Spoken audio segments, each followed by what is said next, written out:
Я приветствую вас, дорогие друзья, уважаемые гости и подписчики моего канала. Всем большое спасибо, что ждете новые выпуски. Евгений Мураев на связи прямо сейчас. Евгений Владимирович, приветствую вас. Здравствуйте, Александр. 24 февраля. И вы знаете, многое есть, что вспомнить, многое есть, что сказать, и многое, что оценить, и устремиться, так сказать, взглядом в будущее. Но абсолютно везде, из каждого утюга Зеленский. Зеленский показывает бункер. Зеленский принимает гостей. На молитве об Украине с гостями, собственно, улыбается. Он понимает, да, это его время. И, собственно, нас как бы заряжает на следующий период. Причем его заявления, они диаметрально противоположны от того, что... Смотрите, мы как бы за то, чтобы все закончилось, но мы Донбасс не отдадим. А вы вообще выборы хотите? Если хотите выборы в рамках завершения войны, давайте. А если меня сместить, то как бы попробуйте. И целый ряд других вещей. Ну, например, там о том, что Трамп, приезжай, ты же не был, ты же не видел. Вот приедешь, увидишь, все поймешь. Но у людей достаточно много в телефонах, в соцсетях воспоминаний о 24 февраля 2022 года. И они, конечно, падки на вот эти чувства, там, ностальгии, оценки всех вот этих 4 лет. Но у всех, конечно, чувство одно. Жизнь поделилась на до и после. Я хочу начать с вас. Как вы оцениваете 5-й год, который начался вот сейчас, в эти дни, в эти часы вот этой войны? И как изменилась ваша жизнь на до и после? Я думаю, как и у каждого украинца, жизнь поменялась действительно на до и после, но мы еще раз с вами это обсуждали, да, раньше. Есть люди, которым гораздо хуже, чем нам с вами, поэтому как-то к этим сентенциям даже обращаться не хочется. Что касательно страны, друзья мои, ну это, конечно, катастрофа. Катастрофа и для Украины, катастрофа и для России, катастрофа для всех славян вместе взятых, но история не имеет сослагательного наклонения. Мы много раз говорили, что этой бойни можно было избежать, и условия для Украины многократно были гораздо более выгодные, включая Минские соглашения, Гомельские, Стамбульские, да, но Европе, глобалистам, самому Зеленскому было выгоднее разжигать и продолжать этот конфликт, потому что он позволил узурпировать власть, построить полностью управляемую диктатуру, завладеть огромным количеством средств и американских налогоплательщиков, и европейских фондов, и, в общем, так или иначе пролонгировать себя на целых почти 8 лет. Поэтому то, что Зеленский говорит о выборах, об окончании, о мире, мы с вами тоже неоднократно обсуждали. Ему выгодно продолжение войны. Более того, я не считаю его в этом вопросе субъектным. Мы прекрасно понимаем, что он зависим в первую очередь от Великобритании, а страна зависима от внешних займов, от финансирования, от обмена разведданными, от поставок вооружений. В общем, так или иначе, субъектность окончательно потеряна, и, соответственно, Украина является объектом, а Зеленским тем, кто выполняет чужую волю. В данном случае тоже неоднократно обсуждали по ослаблению Российской Федерации, но изначальный план был победить ее на поле боя, завладеть ресурсами, установить управляемый режим. Этот план не состоялся, соответственно, дальше идет милитаризация самой Европы, идет паразитирование на военных контрактах, и, естественно, война используется как аргумент для того, чтобы получить стульчик за столом переговоров между великими державами, я сейчас имею в виду Соединенные Штаты, Китай, Российская Федерация, за столом переговоров о формировании новой архитектуры мировой безопасности и нового мирового порядка. Поэтому то, что Зеленский сейчас выступает, в первую очередь, говорит о том, что возможны выборы, да, в ближайшей перспективе. Ну, опять-таки, ближайшая перспектива, я напомню, да, она у нас... Мы с вами определялись, да, что это сентябрь-октябрь, до 3 ноября промежуточных выборов в Соединенных Штатах. Это та победа и то миротворчество Трампа, которое он рассчитывает продать своим избирателям, в первую очередь, и Украина здесь заложник глобальных договоренностей, но дальше все равно будет формироваться система управления. Я все-таки склоняюсь к тому, что это будет переходное правительство, но вполне возможно будут состояться и выборы, да, которые в любом случае великие, да, играют в оба варианта и не могут отбрасывать ни одного из них. Вот как бы вкратце. Так а кто великие? Ну вот смотрите, Трамп, который по большому счету продемонстрировал свою терпимость к Зеленскому, продемонстрировал нежелание решать вопросы оперативно и быстро, и как бы с ним... Мне уже спрашивали у Зеленского в этих многочисленных интервью, BBC, CNN и так далее. Там говорит, я не знаю, хочет ли Трамп, чтобы я оставался, или не хочет у нас с ним такое вот отношение. То есть, насколько ситуация с дальнейшим развитием событий, она зависит от отношений Трампа и Зеленского? Саша, она зависит в первую очередь от мировых договоренностей и конфигураций. И конфигурацию по Украине будут определять не Соединенные Штаты, а сторона конфликта. Это Российская Федерация в первую очередь.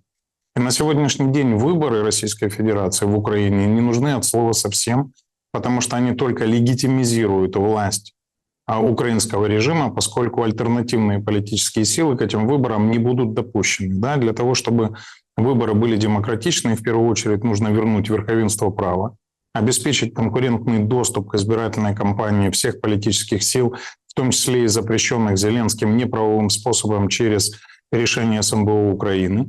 Во-вторых, нужно вернуть свободу слова, отменить единый марафон, да, сделать конкурентные СМИ для того, чтобы люди могли, политические силы, в первую очередь, донести свои идеологические платформы до избирателей. И это не может пройти за 60 дней. Да. Понятно, что 4 года давления и, по сути, узурпации власти, установления диктатуры, да, они сформировали обязательную идеологию, за невыполнение или неследование которой покарано огромное количество людей, они находятся в застенках, если вы помните, за выражение своей гражданской позиции, за посты в Фейсбуке, за какие-то другие более яркие действия. А политические силы запрещены, да, по многим политикам возбуждены уголовные дела, в том числе и по мне, да, и, соответственно, въехать в страну и принимать участие в избирательной кампании я просто физически буду не способен, поскольку существует решение суда о безальтернативном содержании меня под стражей. И пока все это не отменено будет, пока не будет проведена амнистия, пока не будет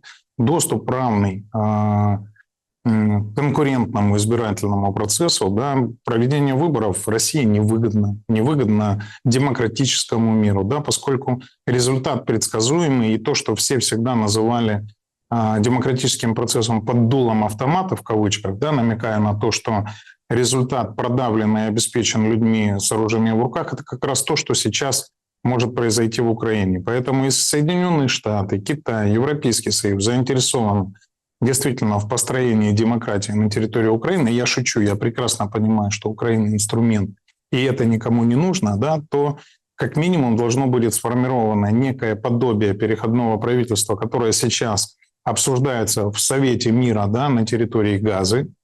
Вот, переходной период, который устранит все рудименты диктаторского режима Зеленского, да, сформирует в первую очередь конкуренцию, обеспечит верховенство правового режима, отменит все те нормы, которые были приняты, решения СНБО и так далее, примет нормальный закон о выборах, который будет учитывать то, что треть граждан Украины находится за пределами самой Украины, обеспечит им свободное волеизъявление, потому что напомню, что по Конституции Украины все граждане, независимо от вероисповедания, языка, на котором говорят, место жительства, да, граждане, имеют одинаковые права, в том числе избираться и быть избранными.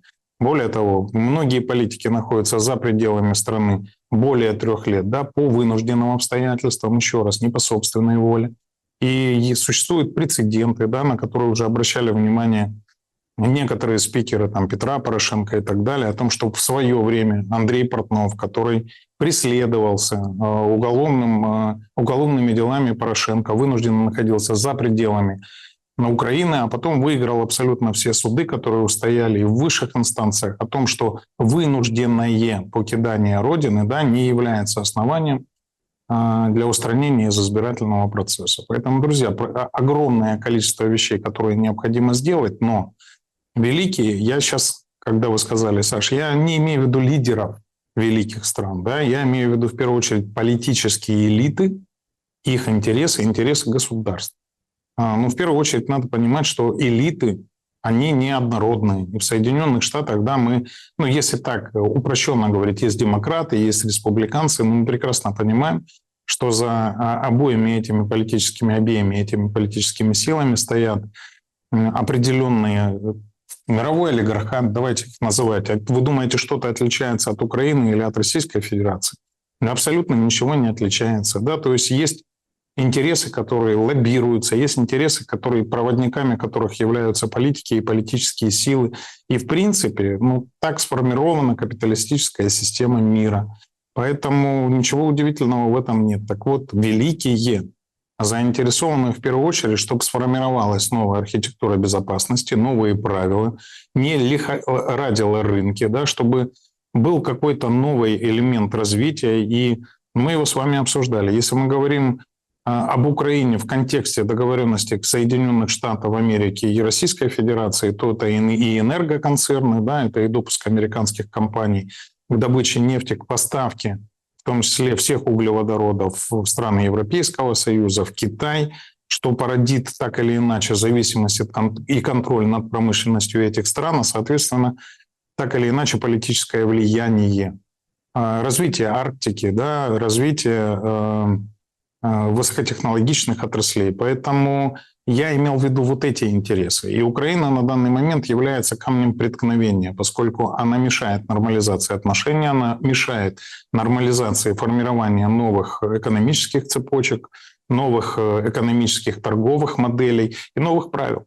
Поэтому по поводу правил, вы знаете, это... Для него плохо закончится. Я думаю, что все равно завершение конфликта неизбежно в этом году. А если это не произойдет в силу вмешательства европейских стран, да, или глобалистов, которые влияют там, на Мерца, Макрона, на Стармера, да, это может перерасти в значительно более эскалируемый конфликт, да, и, скорее всего, приведет к применению неконвенциональных видов вооружений. Ну, я имею в виду ядерного оружия в данном случае.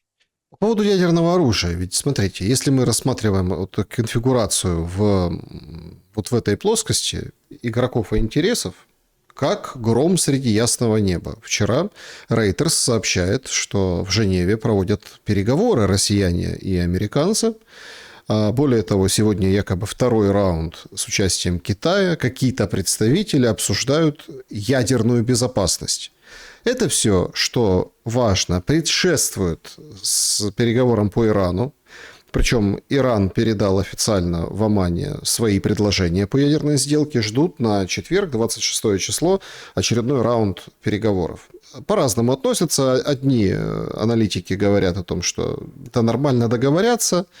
В общем, удара не будет, но мы же видим, и вы знаете, как это делается. Подбрасываются дрова в костер. Сейчас Трамп долбанет по Ирану, сейчас вот это будет, сейчас вот это ух.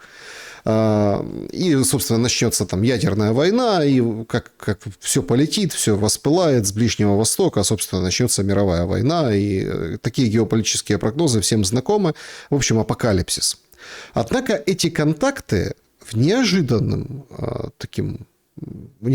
манере сегодня приправлены сообщением российской разведки о том, что Франция и Британия будет или готовится, или прорабатывает, или вот в планах имеет, и вот сейчас будет запускать передачу Украине неких компонентов для некой ядерной бомбы.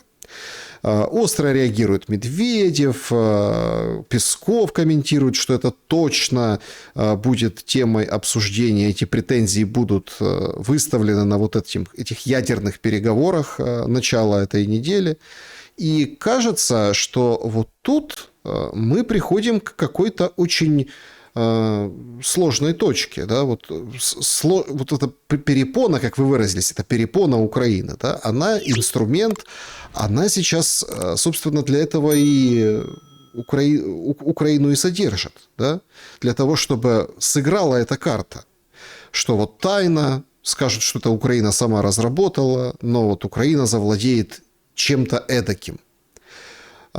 Как вы оцениваете эти события в контексте глобальной политики, в контексте договоренностей по Ирану, в контексте требований США отдать свой уран, ну, все говорят, что в Россию на хранение, или, например, частично оставить, но это будет мирный атом, хотя Иран всегда утверждал, что у нас только мирный атом, и, в общем-то, понятно, что это прицел конкретно в сторону Китая. Но тут видите как? Опасная Украина возникла, которой дадут ядерную боеголовку. 1, 2, 5, непонятно.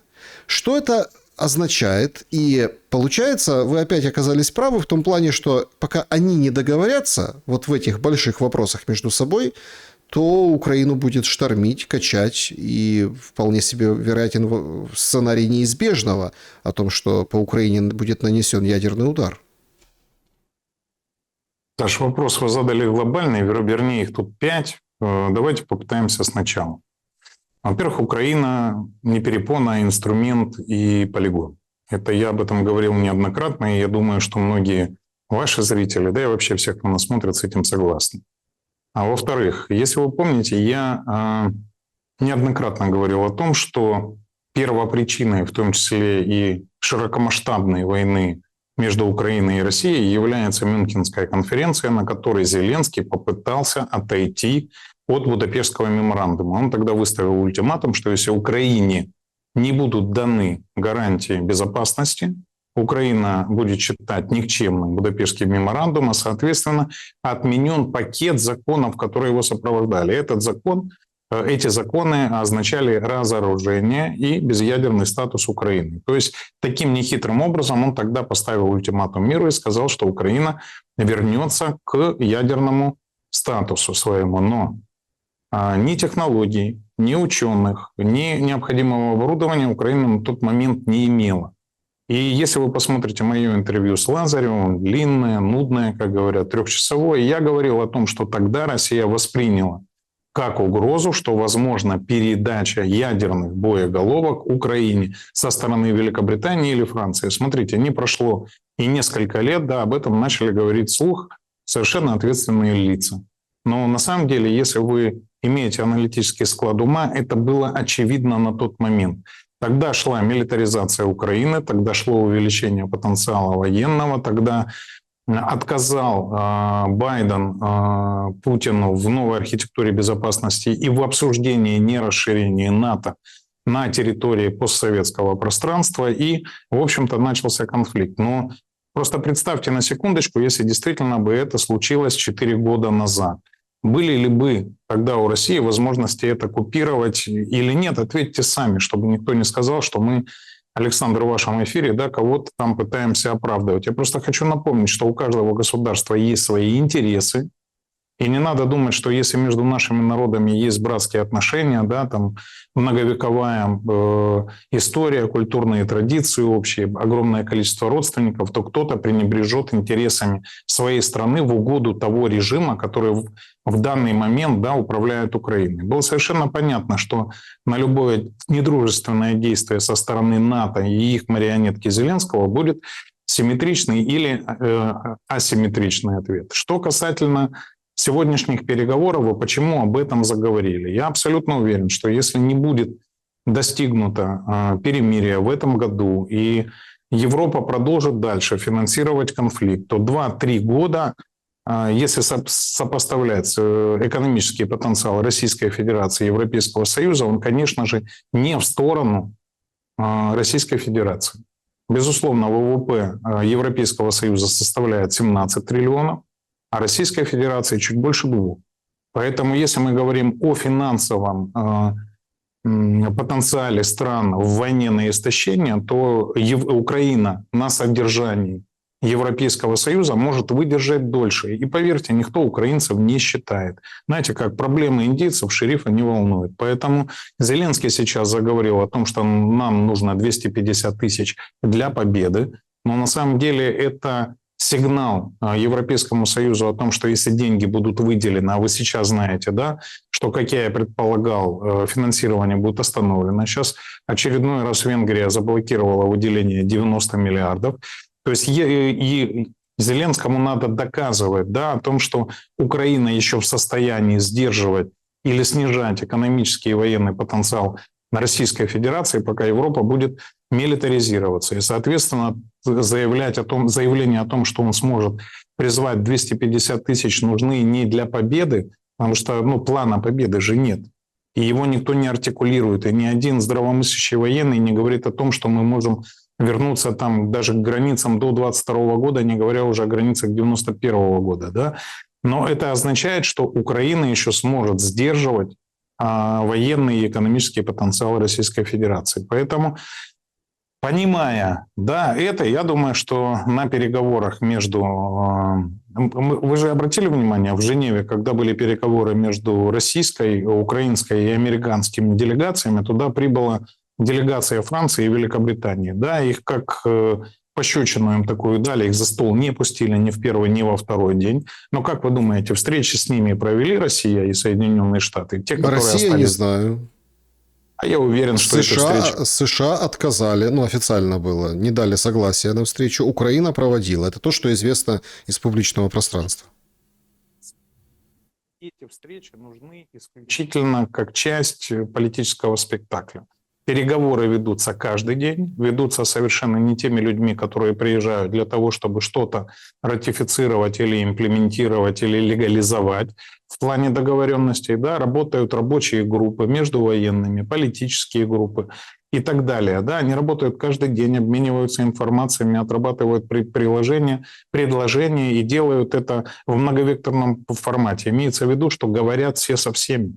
Это так всегда было и так всегда будет. Так вот, я вас уверяю, что на этих встречах европейцы гарантировали русским, что они будут финансировать режим Зеленского ровно столько, сколько будет необходимо. И возник вопрос тогда о том, что Россия терпеть этого не будет, и вполне возможно эскалация перейдет на новый уровень. Потому что, смотрите, а давайте рассуждать категориями всех участников конфликта. Да?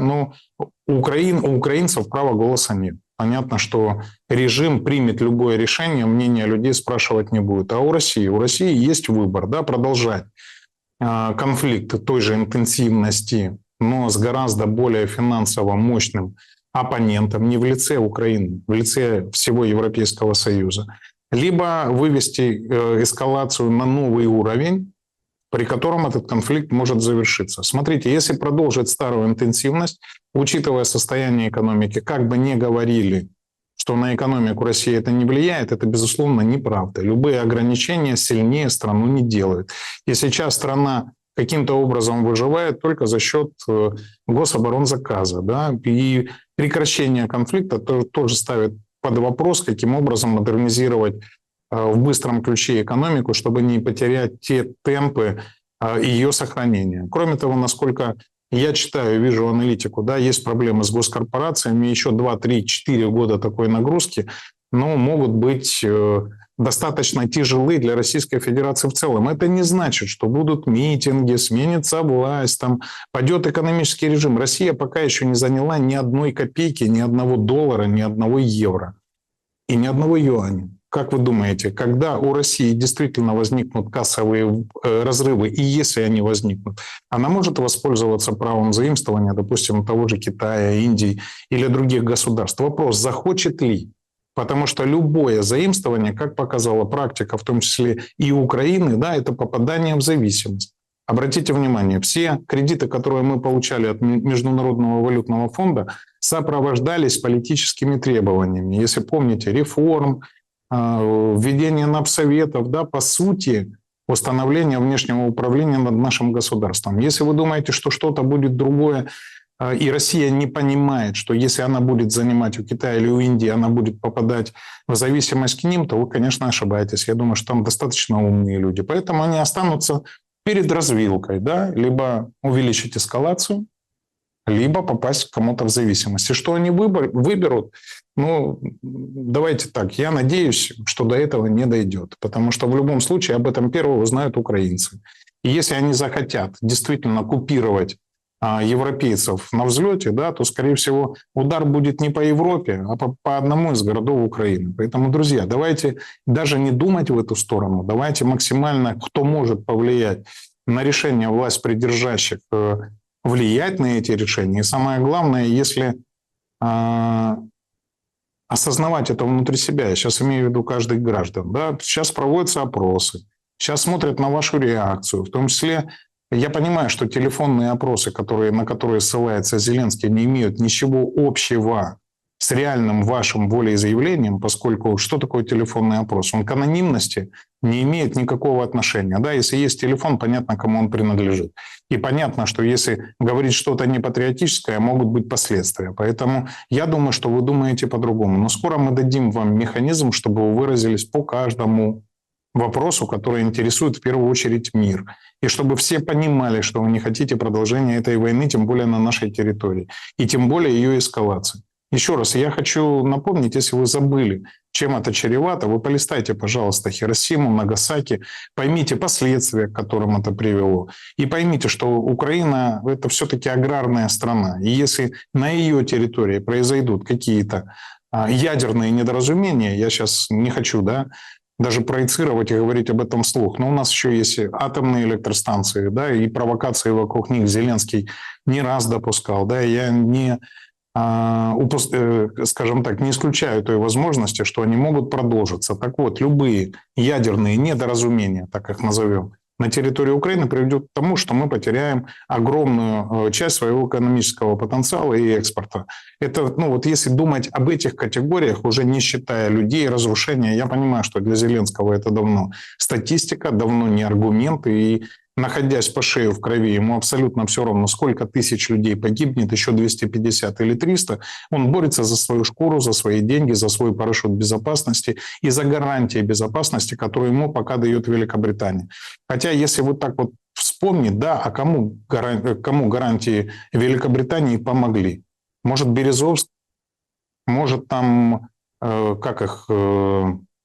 Скрипалям, да, может, еще кому-то. Помните, кого полонием отравили? Друзья мои, Великобритания, дядя Вов, Великобритания тебе не поможет. У тебя единственный парашют безопасности – это Соединенные Штаты. И пока тебе эти гарантии дают, оставь Украину в покое, украинский народ в том числе, и не делай из нас ядерный полигон.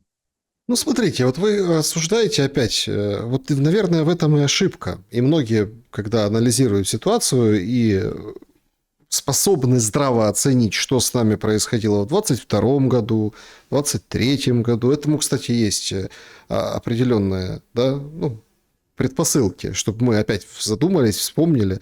Ну, интервью Залужного, например, да, вот эти все моменты, кто был за, кто был против военного положения, кто как себя вел. Ведь ключевой же вопрос 24 числа – а говорить людям, что завтра война, или не говорить людям, а если сказать, то получается, трассы будут забиты, войска нельзя перебросить, ну вот это помните, да, это все. И некоторые это продолжают оставаться на этой точке зрения, но люди, они почувствовали себя преданными, причем и те, которые там условно нормально относились к России, которые поменяли о России свою точку зрения, которые там наоборот не поменяли, остались прежде, они в шоке от того, как может государство поступить со своими гражданами. Это вот главная фантомная боль вот этого 22 года, это шашлыки, это о том, что не переживайте, все будет хорошо.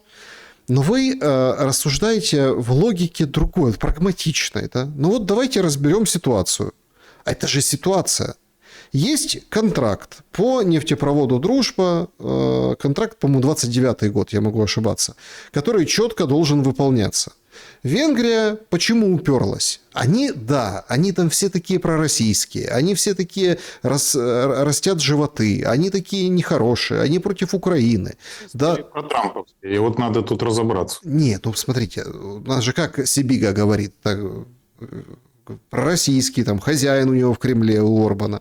Ну, в общем, значит, они что? Они нехорошие люди, но есть контракт, который ты должен исполнить.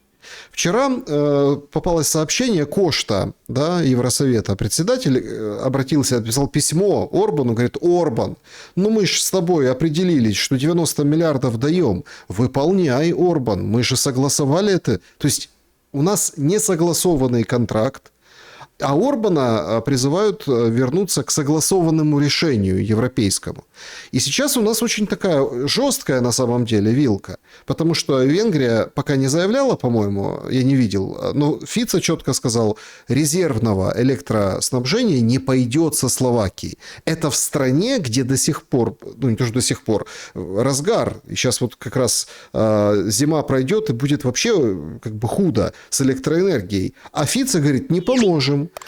Вот это здоровая логика. Это, конечно же, обеспечить эту нитку, выполнить контракт, а уже после контракта предпринимать или там лоббировать новое решение, но не терять то полезное, что мы имеем от Венгрии и Словакии.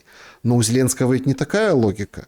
И Гетманцев, который выходит и кричит, говорит, мы уже берем деньги бюджетные со следующего полугодия, как бы нам говорит, что это катастрофа украинского государства, прежде всего финансовая и энергетическая.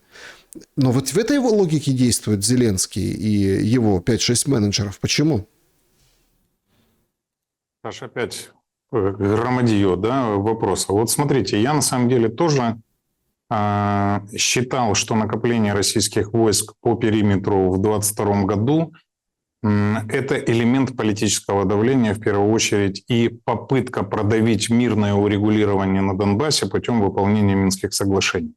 Но если вы проанализируете, отмотаете назад, посмотрите все интервью и все ток-шоу, в которых я в том числе участвовал, после Минской конференции, на которой Зеленский начал грозить всем ядерной дубиной, да, я сказал, что будет война. То есть было совершенно понятно, что Штаты, мы сейчас не говорим Зеленский, да, мы же понимаем, что он даже не был приглашен на ту Минскую конференцию, да, его выдернули в последнюю секунду.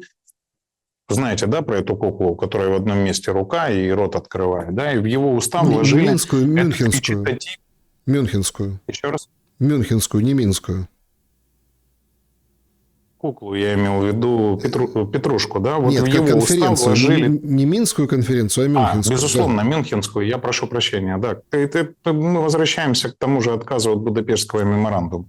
Тогда было понятно, что может произойти передача, да, частей ядерного вооружения или боеголовок, о которых сейчас пишут, что Франция может передать боевую часть от ракеты, которая базируется на подводных лодках. Смотрите, это не важно.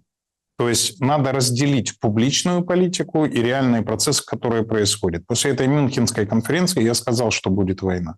И что мы сейчас стоим в луже с бензином, да, и у Зеленского зажженная спичка в руках. И от него зависит, она начнется или нет. Она началась, потому что она была нужна не Украине. Она началась, потому что Европейский Союз и Соединенные Штаты думали, что мгновенно погрузят Россию в хаос, смогут поменять режим, тогда еще был жив Навальный, да, привести к смене власти в Российской Федерации, соответственно, захватить ее ресурсы. Не получилось, да. Сейчас развиваются события. Вы же это говорили тоже в контексте по Ирану. Смотрите, вокруг Ирана происходит то же самое, что происходило вокруг Украины в 2022 году. Сейчас выстроен весь американский флот, да, стянуты огромные ресурсы, и все пытаются вести переговоры с позиции силы, потому что с позиции силы кажется, что шансов договориться значительно больше. Но смотрите, если брать Иран, никто до конца не понимает, а если у Ирана собственное ядерное оружие, не берем сейчас понимание, да, насколько технологичное, то ли это уже оформленные ядерные боеголовки, то ли это грязные бомбы, то ли это возможно оружие, которое, допустите на секунду, что Северная Корея могла поделиться своими боеголовками с Ираном. Средства доставки у Ирана прекрасные, да, и война с Израилем, вот совершенно недавняя, показала, что они способны преодолевать и железный купол, да, и система ПВО, которые предоставлены Соединенными Штатами, и концентрации, да, средств ПВО, которые натянуты в акваторию моря, да, и так далее. Друзья мои, еще раз. Смотрите, вот нельзя рассуждать линейно. Вы говорите о прагматизме. Саша, вот надо мыслить прагматично. То есть надо понимать, что любое действие приводит к противодействию. Надо понимать, что система многогранная. Надо понимать, что игра ведется не на одной доске, не на иранской и не на украинской, да, что это сеанс одновременной игры на многих досках. И что сейчас, скажем так, страны, которые принимают участие в этой игре, они договариваются, и каждый ход, в том числе эскалация в том или ином регионе, это попытка выиграть общую партию, да, прийти к тем договоренностям, о которых мы с вами говорили. А это в первую очередь договоренности в треугольнике Пекин, Москва, Вашингтон. И при этом, да, под ногами путается Великобритания и Франция. Почему мы с вами, когда обсуждали Совет мира, я предполагал, да, что он создается как новый институт, альтернатива ООН для того, чтобы в новом условном совбезе этого Совета мира потерять две страны, Великобританию и Францию, которые на сегодняшний день не соответствуют уже всем критериям сверхдержавы. Да, это больше не колониальные страны, они не имеют технологического превосходства, они не имеют экономического превосходства, и в военном плане они, ну, давайте откровенно, ничего на этой планете не решают. Поэтому в этой новой конфигурации все вот эти события и все вопросы, которые вы задаете, да, они составная часть будущего решения, которое вот сейчас происходит за закрытыми дверями в реальном времени, причем каждый день. Мы с вами обсуждали, к какому, да, к какой дате это приурочено, почему не летом, почему именно к осени, потому что один из вариантов развития событий, да, вот удержит или потеряет Трамп свое большинство в Конгрессе для того, чтобы выполнить потом те обязательства, которые он достигнет в этом треугольнике. И дальше возникает вопрос, если он не потеряет власть, да, он их будет выполнять, а если он начнет терять влияние, как он будет на это реагировать? Обратите внимание, совершенно недавно, да, суд принял решение об отмене его пошлин, да, и заградительных тарифов. Как он отреагировал на этот вопрос? Он сказал: я веду новые. То есть, смотрите, он идет не на повод. Ну, во-первых, это говорит о том, что Трамп не управляет полностью системой, да, и судебная система до сих пор в руках глобалистов, но это же является симптомом того, что он без боя не сдастся. То есть он без боя сейчас не отдаст те позиции политические, экономические, которые он достиг, неважно, правовым, неправовым путем, да, он сейчас найдет альтернативный ход. И не факт, что он уступит власть в ноябре. Поэтому, друзья, еще раз, все, что сейчас происходит, оно, во-первых, мы должны рассуждать в рамках глобальных мировых договоренностей, а также в рамках избирательной кампании, которая происходит в Соединенных Штатах, потому что ситуация там крайне тяжелая. И я говорил, тогда все улыбались, да, Штаты на пороге гражданского противостояния. И кто будет первопричиной, республиканцы и демократы, неважно. Вот точно так же, как улыбались, когда я говорил про ядерное оружие и что стало первопричиной широкомасштабного вторжения на территорию Украины со стороны Российской Федерации. Говорили, что это бред. Сейчас вы слышите эти слова от уже как бы мировых лидеров. Да? Сейчас уже выступают разведки, говорят о том, что это возможно. Поэтому, друзья мои, еще раз, да, вот прагматизм в первую очередь, аналитика, они нам с вами позволят, да, правильно оценивать ситуацию. К сожалению, мы сейчас с вами не субъектны, чтобы принимать политические решения, да, но если бы у нас были такие возможности, да, то правильные решения могли бы не допустить войны 22 года, да, и могли бы прекратить ее сейчас. Но Зеленский не способен не то, что их принимать, он и не субъектен для того, чтобы как-то повлиять на развитие этих событий. Если Орбан заблокирует 90 миллиардов евро для Украины, то он поставит себя на один уровень с Путиным и Лукашенко. Надеюсь, что такие коллеги, как Орбан, не станут соучастниками Путина и Лукашенко, потому что если он заблокирует эти миллиарды для нас на оружие, которое, кстати, не его деньги, то он поставит себя на один уровень с ними. Исторически Орбан тогда станет союзником фашистского российского режима. Вот почему, на мой взгляд, блокирование не произойдет. Как бы отвечает Зеленский в интервью на вопрос, так а что надо что-то делать, что-то предпринимать, потому что ситуация-то катастрофическая. CNN выходит, говорит, страна вдов и сирот денег нет, а 90 миллиардов, опять мы с вами, по-моему, говорили уже и о структуре этих денег, все в курсе, что и этого не хватает в полной мере. Но если этого не будет, то это все, просто можно вешать замок на государство Украина и расходиться по другим государствам. Я с вами не соглашусь. Не на государство Украины, а надо ставить крест на режиме Зеленского. Это две разные вещи. Друзья мои, вот я не ответил, Александр, на предыдущий вопрос касательно Гетманцева. Смотрите, нельзя взять из тех, как он говорит, мы уже берем из будущих периодов. Друзья мои, у страны нет будущих периодов. У страны шапковая экономика. Да, с шапкой едет Зеленский, и мы живем от транша к траншу. Поэтому у страны есть кассовые разрывы, постоянный дефицит, причем во всех сферах, социальной, военной. У нас отрицательное сальдо торгового баланса, у нас катастрофа экономическая. Если сейчас перекроют кран инвестиций, мы страна-банкрот. Мало того, что наш внешний долг больше 214 миллиардов евро, да, плюс 90, которые Зеленский надеется взять, будет больше 300. Вдумайтесь в эту цифру. До войны был 56 миллиардов долларов, чтобы вы понимали. И треть нашего бюджета уходила на обслуживание этого государственного долга. То есть на сегодняшний день страна не жизнеспособна. И Орбан, друзья, вот сейчас скажу вещь, да, а вы мне скажите, а кто в периметре России пророссийский? Ну, хоть одну страну назовите. Хоть одну из 15 республик. С какого перепуга Орбан пророссийский? Или Фица пророссийский? Беларусь. Или премьер-министр Чехии пророссийский? Скажите, они в периметре у себя никого не удержали. Сейчас мы будем говорить о капиталистических европейских странах, которые являются членами НАТО и членами Евросоюза. Смотрите, это правые политические силы. Они провенгерские, прословацкие, прочешские. И они четко понимают, что зачем им покупать американскую нефть втридорога, если у них и есть совершенно законный, обусловленный, подписанный, имплементированный контракт между «Газпромом» и ими. Потому что Зеленский марионетка попался на удочку Ми-6 и выполняет их волю, да? А они там, находясь за лужей, пытаются принимать какие-то решения, играть свою геополитику нашими жизнями. Орбан четко понимает, что он в этом не хочет принимать участие. Так же, как и Фица.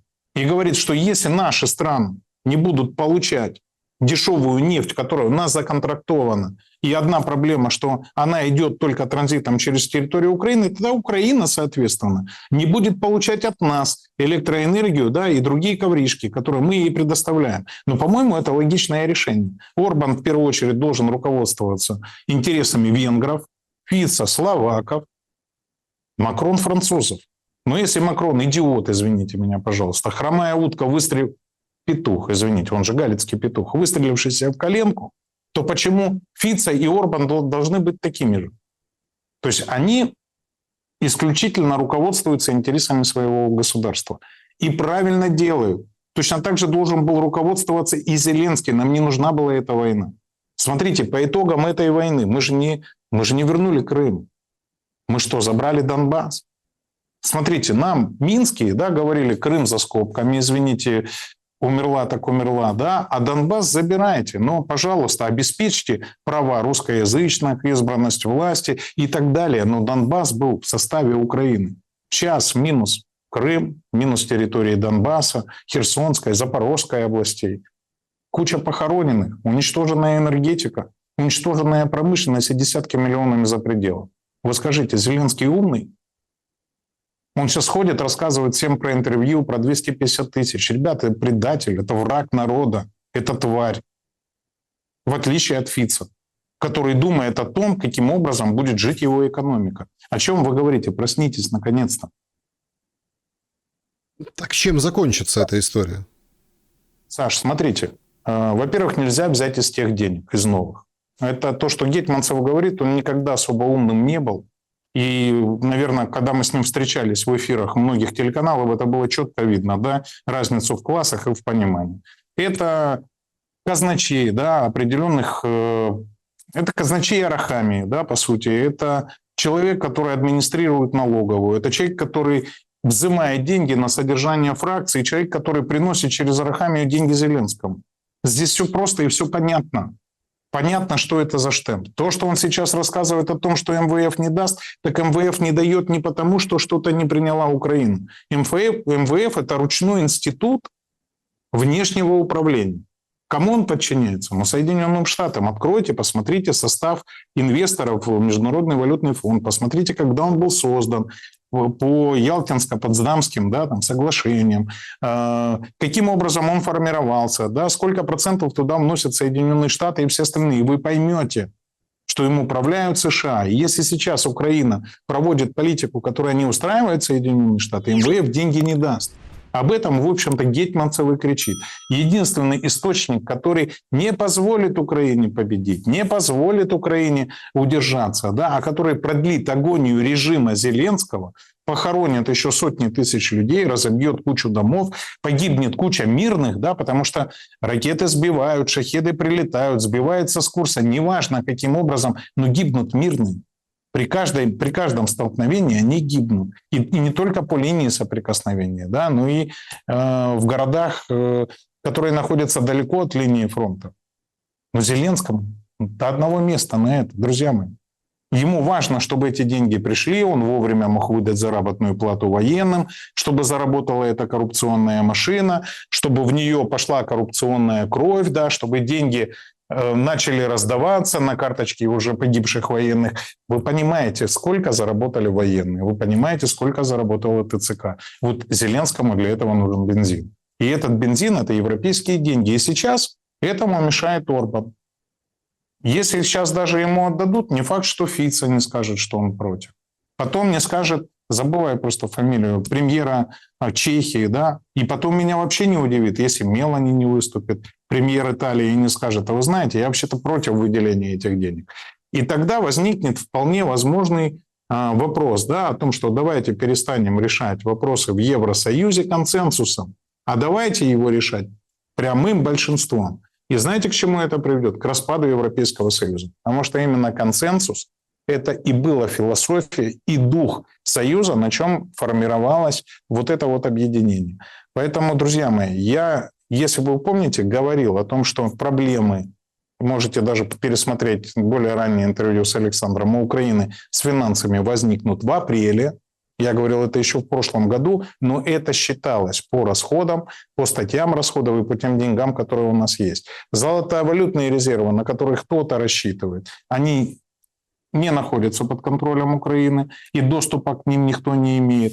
Эмиссия денежных средств тоже не пройдет без разрешения МВФ. Да? То есть в апреле, если не начнут поступать первые деньги, они же не придут одним траншем 90, даже если сейчас всех продавят, со всеми договорятся, всех купят, да, они будут приходить по частям. Это, знаете, как в ВВЛ с каждым ударом, да, кусочек воздуха поступает. Вот так вот будут искусственно удерживать этот конфликт, пытаясь договориться. Смотрите, Европа тоже не в состоянии это тянуть, если не получит свой кусочек пирога, да, вот, о котором они сейчас пытаются договориться. Захотят ли с ними делиться США, Китай и Российская Федерация, пока под вопросом. Да, и смотря, что они им предложат взамен за прекращение этого конфликта и принятие новой архитектуры. Она же будет не только архитектурой безопасности, это будет и новая архитектура финансового мира, да, и новых центров влияния, и новых союзов и альянсов, нового распределения сфер влияния, да, кто будет отвечать за Африку, Евразию и так далее. Друзья, вопросов на столе под столом огромное множество, поэтому как бы ни дул щеки Зеленский, да, это попка-дурак. И он скажет исключительно то, что ему вложат в его уста. Нам надо молиться только об одном, чтобы этих денег не было, чтобы конфликт не было шансов, да, что эскалация повысится кратно и будет применено ядерное оружие в первую очередь по нашей территории. Поверьте, не по территории Российской Федерации, не по Европейскому Союзу, а по Украине. Вот это надо понимать, что все вот это, извините, скажу как у нас, да, срусь, оно не покорюся, оно просто плохо закончится. Я понимаю, что сейчас, да, топят за границей, за продолжение войны только тех, кто в теме, а главное в доле. Те, кто зарабатывают, да, вместе с Зеленским, его Комарилью, отдельными военными. Я не хочу сейчас всех военных брать огульно, да, среди них огромное количество людей, которых просто поймали на улицу и отправили умирать, но есть те, для кого война мать родная, кто заработал на этой войне огромные деньги и дает интервью из теплых студий. Поэтому, Саш, событий на самом деле громадье, и вы их правильно говорите, но надо, наверное, по часу, чтобы каждый фактор разложить, все положить на ватман и понять, что первое выстрелит. Я по-прежнему склоняюсь, что как бы сейчас ни казалось, что мы на пороге ядерной войны, я вам говорил, что Трампу выгодно будет Карибский кризис 2.0. Если он хочет выступить как миротворец, он выступит обязательно так. А если сейчас начнется конфликт на Ближнем Востоке, великие шансы, что там будет применено ядерное оружие. Вот теперь ответьте себе на вопрос. А после этого прецедента применения ядерного оружия будет из ряда вон выходящее событие или станет уже нормальным? Поэтому я украинцев всех призываю, друзья мои, надо браться за голову. Надо понимать, что мы в 5 минутах от очень неприятной истории. И всем надо молиться еще раз на таких, как Фица, Орбан и всех остальных, чтобы они прекратили финансирование не Украины, отделите, а режима Зеленского. Нам надо финансировать строительство атомных электростанций, восстановление ТЭСа, восстановление промышленных мощностей, да, восстановление рабочих мест для того, чтобы люди могли вернуться. Наведение порядка. Нам не нужно финансировать поставку вооружений и всего остального. До Зеленского никто не думал о войне. До 24 числа никто не думал о войне, что бы ни говорил Залужный. Смотрите, она была невыгодна России. Это было очевидно, что таким контингентом пройти нельзя. И вы видели, как они шли с дубинками, со щитами. Но это был абсурд полный. Поэтому, друзья мои, смотрите еще раз. История не имеет сослагательного наклонения, а на будущее мы с вами влияем. Надо влиять правильно. И надо... Вот это обиженное, да, так как мы сейчас отдадим, за это столько людей погибло, а как мы это отдадим, когда погибнет в 10 раз больше? Или как это, за что отец бил сына? Не за то, что играл, а за то, что отыгрывался. Зеленский отыгрывается.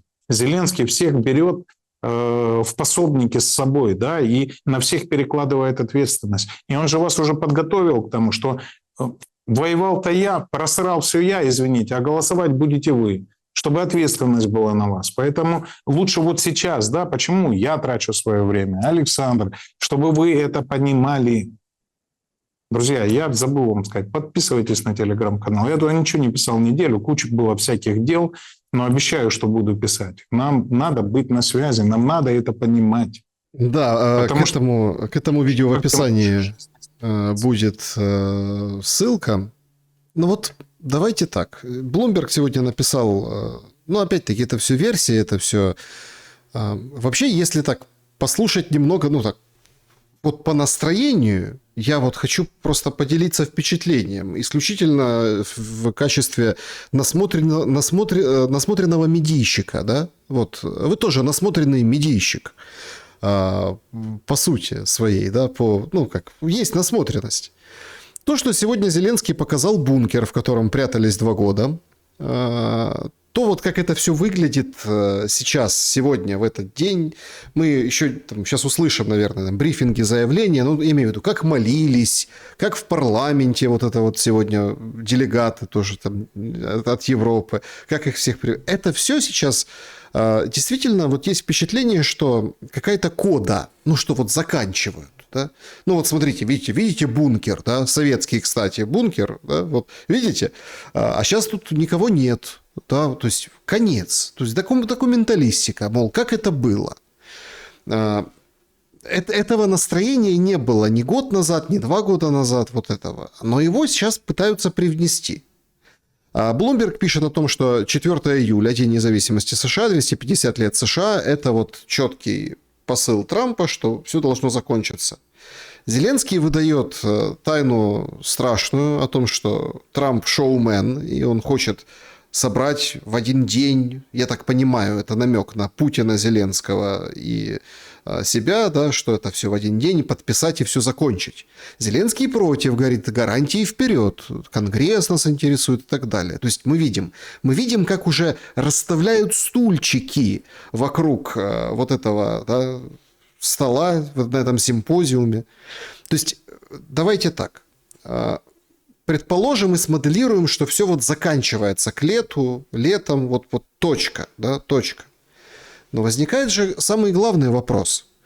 А как жить украинцам друг с другом?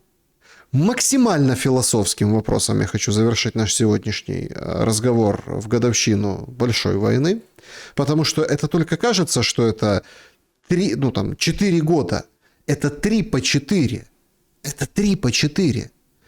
И мы понимаем, что вот судя по тому, как ведут там себя украинцы за рубежом, внутри Украины, как относятся друг к другу, мы имеем ров с крокодилами между там, людьми, которые, казалось бы, еще вчера были братьями, этот ров вырыли, Соросята, Зеленский и все остальные. Кроме социальных проблем, нищенства, кроме вот этих, есть еще очень большая дистанция друг от друга.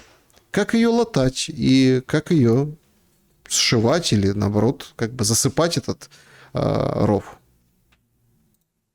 Саш, опять вопрос большой. Давайте дробить. Смотрите, Трамп не шоумен, Трамп бизнесмен. Шоумен у нас как раз Зеленский. И если, смотрите, клоуна из цирка можно вывести, то цирк из клоуна никогда, да, если известную пословицу перефразировать. Смотрите, показ Зеленского бункеров, да, это не значит, что мы приближаемся к миру. Просто мы с вами очень часто в эфирах повторяли, чтобы украинцы понимали, что бравада Зеленского, что мы продолжим, мы будем воевать на фоне того, как убивалась энергетика Украины, да, прилетала по городам, люди были без тепла, света и газа. Мы каждый раз с вами говорили, а у Зеленского все хорошо, потому что у него есть бункер, там светло, там тепло, там есть вода, и там ему ничего не угрожает. Поэтому вы, не спя, замерзая и так далее, вместе с ним находитесь по разные стороны проблемы. И это просто антикриз, когда Зеленский показывает, говорит, вот тут я 2 года был, а сейчас я 2 года в другом месте. Друзья мои, смотрите, он вам показал объект номер 1. И я в нем тоже был. И чтобы вы понимали, под Верховной Радой, Кабинетом министров, Офисом президента, да, администрации, есть огромное количество подземных ходов. Все они сводятся к объекту номер 1, к бункеру, в котором тысячи людей могут укрыться от даже ядерного поражения правительственного квартала. Построено это было еще в советское время. Но если вы думаете, что такой бункер 1, вы очень сильно заблуждаетесь. Под Киевской области есть сеть таких бункеров. Кроме того, если вы знаете, есть правительственные в Конче-Заспе деревни, да, поселки. Там тоже есть система бункеров, в которых они прекрасно укрываются. Поэтому, если вы думаете, что Зеленский, вот поверьте, что эту шкуру в первую очередь интересует исключительно его собственная шкура, его деньги и все остальное. Ни его дети, ни дети его окружения, ни его родственники на фронт не попали. Никого из них в бусик не поймали. Никто из 95-го квартала на фронт не прошел. Вот такие ряхи поотъедали с вот такими мамунами. Обратите внимание, никто не воюет. Его друг Ермак, да, который обещал, что пойдет на фронт, тоже почему-то до фронта не доехал. Поэтому еще раз, это исключительно вот это вот шоумен. Вот это он вам показывает, что 2 года он с вами теперь просыпается от взрывов, тоже рискует. Друзья мои, поверьте, у него все в порядке. И ваши проблемы – это не его проблемы. И то, что он делает, это очевидно. Теперь касательно окончания войны и как мы будем мириться. Саша, вы какого года рождения? 88-го. 88-го. В какой стране вы родились? В Советском Союзе. Представляете? И я тоже родился в СССР. И я думаю, что сейчас больше половины украинцев, которые нас смотрят, тоже родились в СССР. Поэтому, поскольку и Российская Федерация, да, была Российская Республика, и Украина была УССР, для меня это глобальная гражданская война, которая продолжается.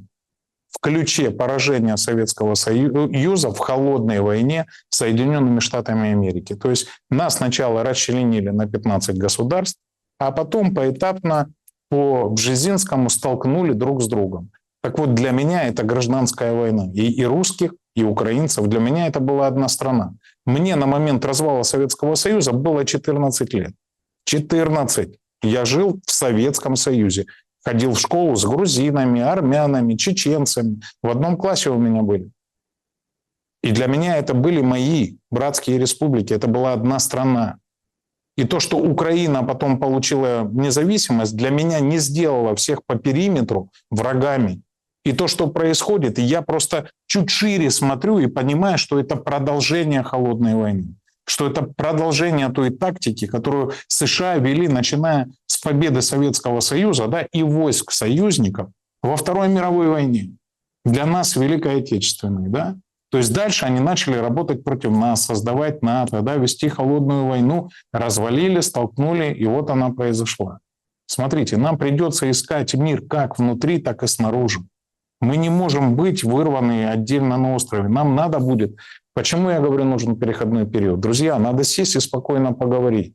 Я не Мединский, не историк. Все как-то с этого прикалываются, говорят, он истории рассказывает. А надо смотреть в корень проблемы.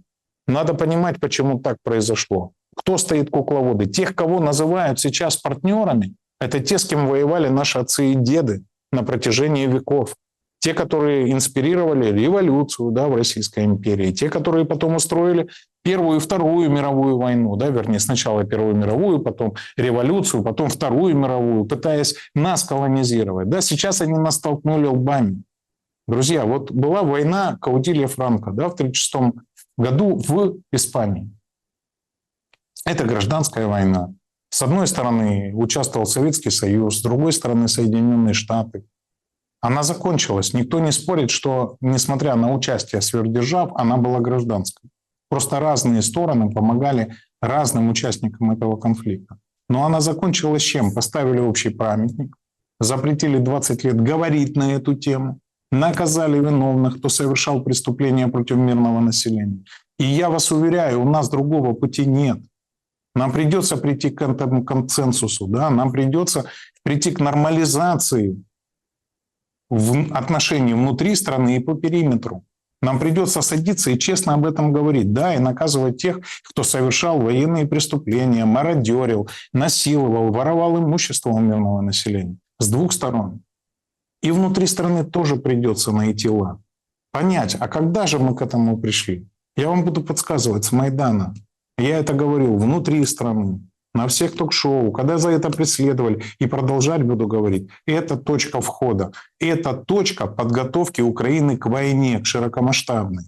К фашизму, к нацизму, национализму. Неважно. Я, смотрите, тоже скептически очень отношусь к центральному российскому телевидению. Они часто говорят то, чего не понимают, потому что они не были внутри, да, и это часть их идеологии. Отбросим, но вы никуда не денете ни Азов, ни Корчинского, да, который сейчас ходит и вытаскивает за ноги. Вы помните этого братства, да, националиста? А что они на фронте, а? Скажите мне. Почему он рассказывает, что надо вытаскивать, бусифицировать и все остальное делать? Потому что, еще раз, патриотизм, вернее, национализм, да, это последнее убежище негодяев. Это инструмент, это любимый инструмент Запада. Вот таким образом они раскачивают, да, и, в принципе, создают целую прослойку для военных действий. Они ее создали у нас. Да, Украина, безусловно, не нацистская, не фашистская страна. Но с теми несколькими сотнями тысяч, которые к этому привели, надо будет тоже разбираться. Надо будет разбираться. Я понимаю, что они меня сейчас слышат. Да? Я понимаю, что многих тех, кто обещали что-то сделать с моей семьей, я их некрологи видел. Я не злорадствую, но у мира есть хозяин. Смотрите, земля будет чиститься до тех пор, пока не очистится от всякой скверны. И я очень надеюсь, что это произойдет раньше. Ну а остальным дадим оценку по законам. Я надеюсь, не только военного времени. А если что, попросим инопланетян рассудить. На этой же неделе объявят о том, что они существуют. Трампу и к Обаме, ребят, я к этому проще отношусь. Евгений Мураев был моим собеседником сегодня. Спасибо за время и мысли. До связи. Друзья, всем большое спасибо, что посмотрели это видео. Напишите, что думаете в комментариях. Самое главное, берегите себя и друг друга. Добра и света.